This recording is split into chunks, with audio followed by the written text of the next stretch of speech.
Halo, Assalamualaikum warahmatullahi wabarakatuh. Selamat datang kembali di channel YouTube Kemas Sablon Digital. Salam berkreasi.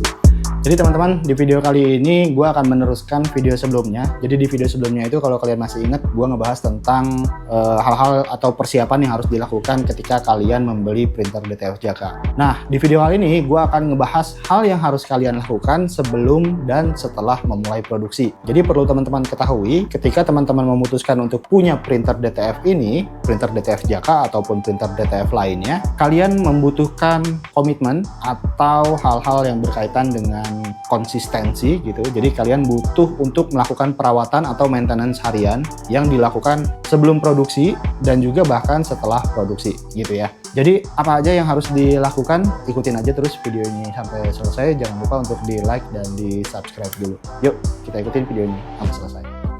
Oke, kita langsung aja. Jadi kita di sini akan berandai-andai bahwa ini adalah pagi hari ya. Jadi biasanya gue melakukan maintenance itu adalah pagi hari. Kalau misalnya ada pertanyaan, Bang, boleh siang nggak atau sore atau malam? Boleh, bebas gitu ya. Yang penting dilakukan setiap hari. Jadi yang pertama gue lakukan itu adalah mengaduk tinta putih. Tinta putih ini ya, jadi pada dasarnya maintenance harian ini adalah kita harus mentreatment atau melakukan perlakuan khusus terhadap tinta putih ini. Jadi yang harus dilakukan setiap hari pada saat maintenance yang pertama adalah mengaduk tinta putih ini. Nah, untuk printer DTF Jaka, pengaduk tinta putihnya ini udah otomatis. Dia akan menyala sekitar 30-40 detik, kemudian mati sekitaran 60-80 detik dan berulang terus seperti itu. Nah, cara nyalainnya, oh iya, by the way ini gue pakai LED ini untuk ngebantuin gue karena kayaknya gue butuh cahaya di sini karena di sini agak gelap. Nah, kayak gini ya. Jadi di printer DTF Jaka ini di bagian belakang kiri ini ada dua knop putar. Yang sebelah kiri ini untuk vakum, yang sebelah kanan ini untuk tinta atau pengaduk si tinta putih ini. Jadi kita akan langsung nyalain aja si knop sebelah kanan ke arah sekitaran jam 10 atau jam 11. Oke,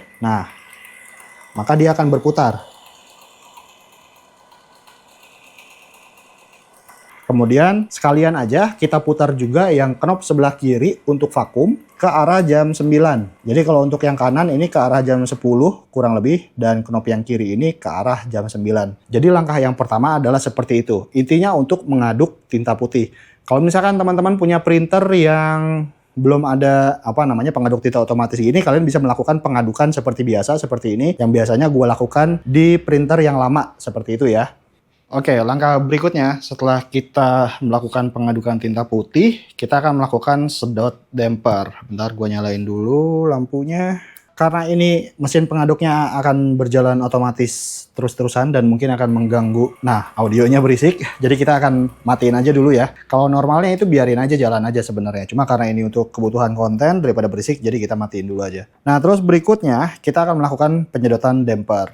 Untuk penyedotan damper yang kalian butuhkan alatnya adalah ini, sebuah suntikan yang ujungnya ada semacam tambahan ya, extension. Nah, ini kalian bisa didapatin di website kreasi.id. Kalian ketik aja alat sedot, ini ada ya. Oke, kita lanjutin ke sini. Jadi untuk sedot damper yang harus kalian lakukan untuk maintenance harian, yang disedot adalah hanya warna putih aja. Jadi kita akan keluarkan warna putihnya. Untuk di printer DTF Jaka ini kita lepas dulu bagian pengait selangnya, kita tarik aja ke atas seperti itu. Kemudian kita lepas si damper warna putihnya. Bisa pakai jari, biasanya gue pakai jari sih, cuma ini kagok ada kamera. Bentar gue pindahin dulu kameranya ke sebelah sini. Jadi biasanya gue pakai kelingking, bagian belakangnya dicongkel, baru ditarik aja ke atas. Set, dipegang. Nah, lepas. Atau kalau kalian belum terbiasa, kalian bisa menggunakan alat seperti ini, alat pencongkel apapun yang kalian punya di rumah. Ini ada pencongkelnya, tinggal congkel aja bagian belakang, tak, kemudian ditarik aja ini di bagian sambungan selang dengan damper biar ada pegangannya. Nah, maka terlepaslah si damper warna putih seperti ini. Nah, sekarang kita akan sedot bagian damper ini. Kita akan langsung praktekin aja. Oke, cara sedot dampernya adalah seperti ini. Jadi posisikan si damper ini menghadap ke atas, sama seperti di video sebelumnya pada saat kita persiapan ya. Kemudian kita tusuk si alat penyedotnya ini, si suntikannya ini ke dalam lubang yang ada di damper ini. Kita tusuk aja, jangan terlalu kencang. Kita rasa-rasa aja dulu sampai berasa ada kayak per di dalamnya ya. Kemudian kita tusuk. Kemudian kita tahan, pegangnya terserah enaknya gimana aja. Yang penting posisi lubangnya dia menghadap ke atas dan suntikannya ini datangnya dari atas gitu ya. Biar kalau ada udara dia nanti ketarik ke atas. Kemudian kita sedot aja seperti ini.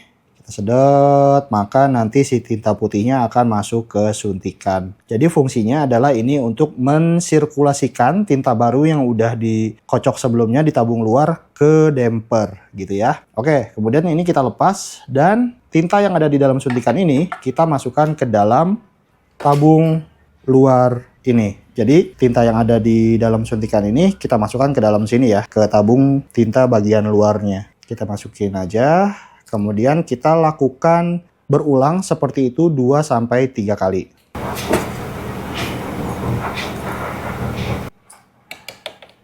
Nah, cukup. Kemudian yang ini 1, kita lakukan 2 kali, kayaknya cukup ya. Oke, 2 cukup. Kemudian kalau perlu, kalau misalkan kalian ngelihat di dalam sana ada basah-basah atau kotoran apapun, kalian bisa bersihkan aja menggunakan apapun yang kalian punya ya. Kalau gue menggunakan cotton bud seperti ini. Kalau ada basah-basah, sisa tinta gitu atau apapun di sini dibersihkan aja. Dan saya cukupnya. Kalau udah tinggal dipasang lagi dampernya. Bebas. Dampernya yang mau dipasang yang mana dulu. Yang penting diusahakan selangnya nggak terlipat atau berputar-putar terlalu banyak ya. Kemudian kita pasang seperti itu sampai bunyi klik. Klik. Nah, kemudian kita pasang lagi di pengait selangnya dan proses sedot damper selesai. Kemudian tahap berikutnya kita akan nyalakan printernya.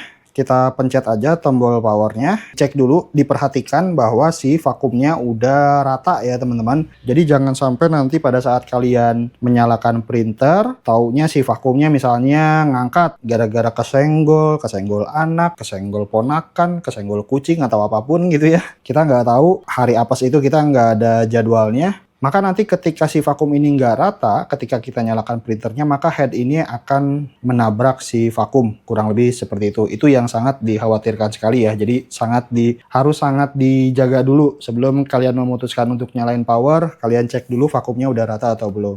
Oke, karena ini udah rata, kita langsung aja nyalain power printernya. Oke.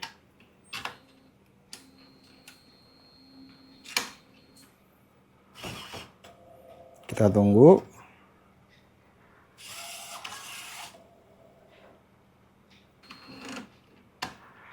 Nah, setelah menyala dan dia si rumah cartridge-nya udah diem di pinggir kanan seperti ini, kita akan melakukan proses berikutnya yaitu cleaning dan nozzle check. Proses cleaning dan nozzle check itu biasanya perintahnya ada di komputer ya. Tapi kalau untuk saat ini gue akan mempraktekkan bagaimana cara melakukan cleaning yang mudah tanpa harus menyalakan komputer. Caranya adalah kalian tinggal pencet aja tombol ini. Ada tombol gambar tinta yang tengah sini. Kalian tinggal pencet aja kurang lebih 3-5 detik. Sampai nanti si rumah cartridge-nya bergerak sedikit, kalian lepas tangannya. Kita coba praktekin ya.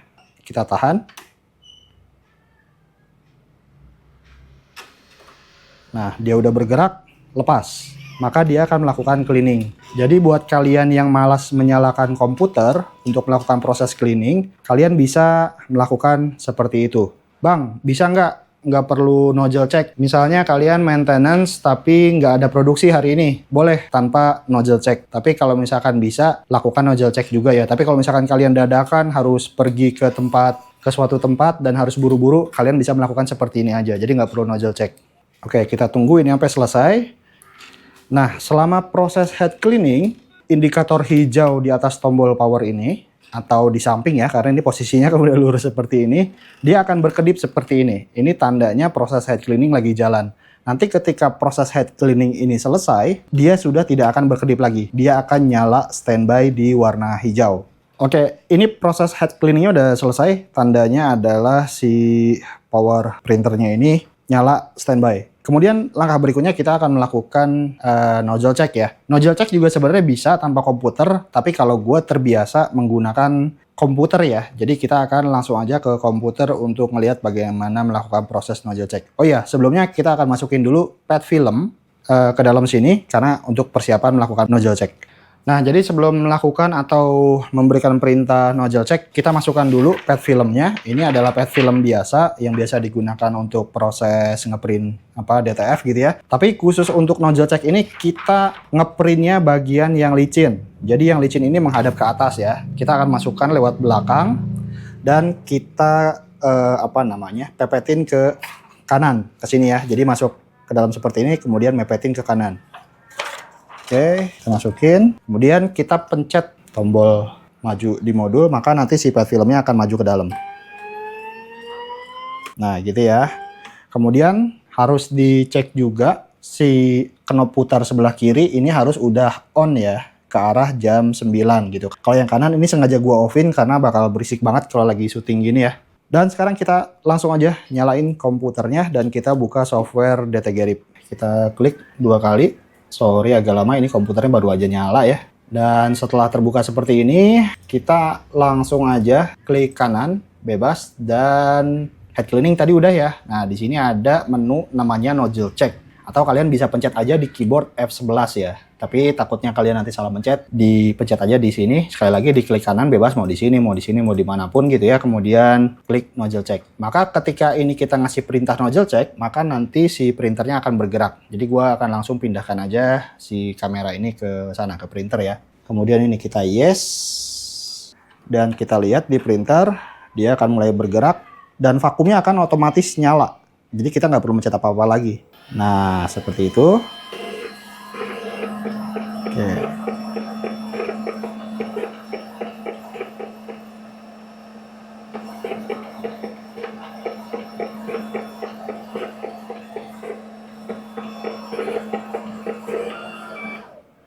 Ketika proses nozzle check selesai atau ketika proses ngeprint selesai, maka otomatis vakum pun akan mati ya. Dan sekarang kita lihat hasil nozzle checknya seperti ini dari atas aja ya.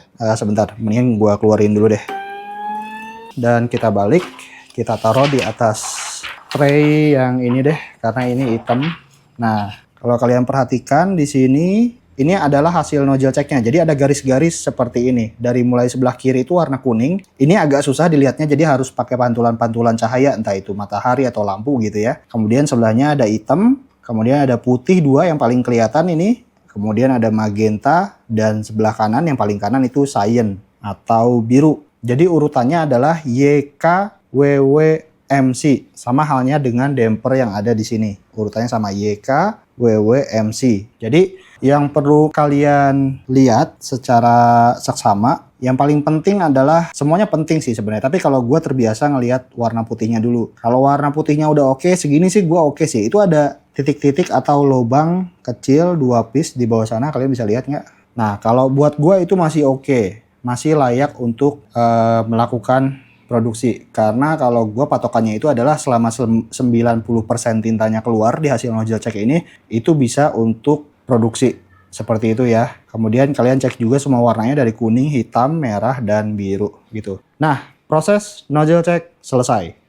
Oke teman-teman, jadi proses nozzle checknya selesai. Dengan selesainya proses nozzle check ini, maka selesai juga untuk maintenance harian sebelum produksi. Jadi setelah proses nozzle check ini keluar dan kalian melihat hasilnya seperti ini udah oke, udah bagus, maka kalian bisa melakukan produksi. Nah, sebagai tips aja nih ya teman-teman, kalau misalkan kalian ingin melakukan produksi, sangat disarankan jangan terlalu ada jarak atau waktu yang terlalu lama dari saat proses maintenance sampai proses produksi. Karena hal itu bisa menyebabkan nanti si nozzle tinta putihnya udah keburu mampet lagi lah gitu dalam tanda kutip gitu ya. Nah, ada baiknya ketika kalian ingin melakukan maintenance dan pada saat itu juga kalian ada produksi, siapkan dulu desainnya, masukkan ke software RIP, kemudian ketika misalkan desainnya memang udah siap, udah kita tinggal klik print aja, baru kalian melakukan maintenance gitu ya. Jadi jangan melakukan maintenance dulu, baru kalian dirumitkan atau dibikin ribet sama masalah desain. Misalkan kalian melakukan desain itu waktunya hampir 1 atau 2 jam gitu ya. Nah, nanti ini keburu mampet lagi si tinta putihnya. Jadi sekali lagi ada baiknya siapkan dulu desainnya, masukkan ke software RIP, sampai ini siap untuk di print, baru melakukan maintenance. Maintenance selesai, udah tinggal kasih perintah print aja. Kayak gitu gampangnya teman-teman. Nah,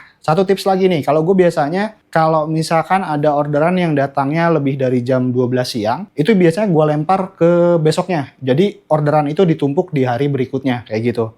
Dan itu jadinya nggak terlalu banyak maintenance pada akhirnya. Tapi misalnya teman-teman terpaksa harus melakukan proses printing pada saat itu juga. Misalkan teman-teman udah melakukan maintenance di pagi hari gitu ya, udah selesai, udah produksi. Tiba-tiba jam 3 sore ada orang minta dadakan untuk dibuatkan sablon DTF kayak gitu, atau dibikinin kaos lah misalnya gitu ya. Nah itu kalian bisa juga sebenarnya melakukan hal itu, tapi cukup cleaning dan nozzle check aja untuk mengecek apakah si nozzle check ini bisa dilakukan untuk mengecek kesehatan si lubang nozzle-nya aja, lubang print head-nya aja. Ketika misalkan hasil nozzle check udah bagus, baru kalian bisa langsung print. Jadi udah nggak perlu lagi untuk sedot damper. Sedot damper hanya dilakukan 1 kali aja, setiap hari ya. Kalau gua kan biasanya pagi gitu. Nah, jadi teman-teman udah selesai untuk proses maintenance sebelum produksi.